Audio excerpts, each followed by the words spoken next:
Welcome back, class 9. Let's study the last topic of this chapter, that is experiment on digestion. So a few tests I think you might have done in your practical copy also. Okay. So here a few experiment will be studying about.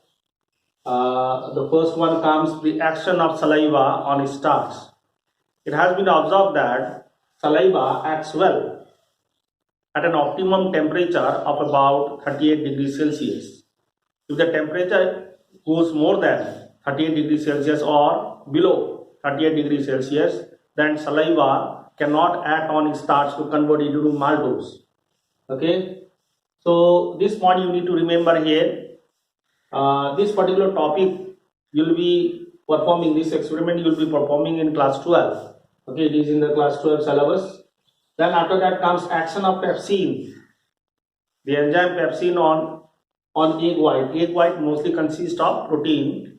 So for the activity of pepsin on the protein food, it requires an optimum temperature of 35 degrees Celsius. It acts well at this temperature and it always requires acidic medium. Okay, acidic medium which is provided by HCl. To confirm this experiment has been performed. Okay, here. Then comes the main topic, that is test for glucose.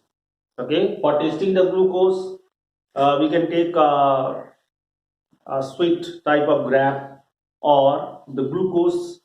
Okay, glucose which is available in the market, that also we can take. Okay, so what we are supposed to do is that we need to add Fehling solution. Okay, which is usually blue green color. Okay, to the glucose, taking a small amount in a test tube, then it has to be boiled. Okay, then what we observe, if glucose is present, then this Fehling solution, color of blue green Fehling solution will change into deep brick red. Okay, this conversion or the color deep brick red confirms that the food item consists of glucose. Then next comes test for starch. For the test of starch, we take the solution called iodine solution, which is usually violet in color.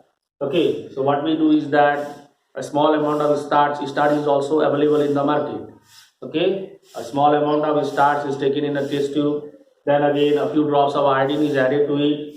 Okay, then what we observe is that the violet colored iodine solution, okay, changes into blue black color. So formation of these blue black color or appearance of this blue black color confirms that the food item consists of starch. Then after that comes test for protein. For testing the protein, we take the white of egg. Okay, mainly consists of protein, not the yolk one. Okay, so first what we do is that we add a few amount of nitric acid. Then after that ammonium hydroxide. Then it is boiled. So what color changes we see is that the white colored egg, okay, egg white first changes into yellow, and then for like on further heating it finally changes into orange color. Okay, so this confirms that in the food item protein is present. To confirm that whether fats or oils is present in the food item or not, so what we can do is that we can take a groundnut or cashew nut, okay, walnut. Okay, then what we need to do is that we need to wrap in a paper, then again crush it. Okay, then see the paper becomes translucent. So this confirms that food item consists of fats.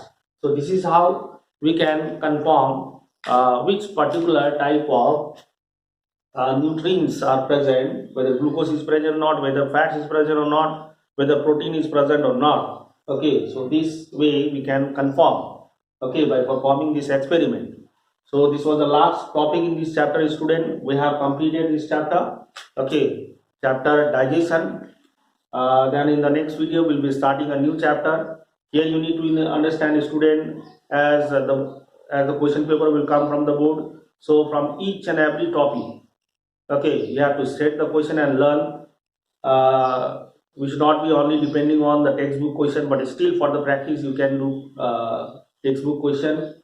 Okay, so in this chapter we learned about the different steps that is involved in the process of nutrition, starting from ingestion, digestion, assimilation, absorption, assimilation, and then egestion.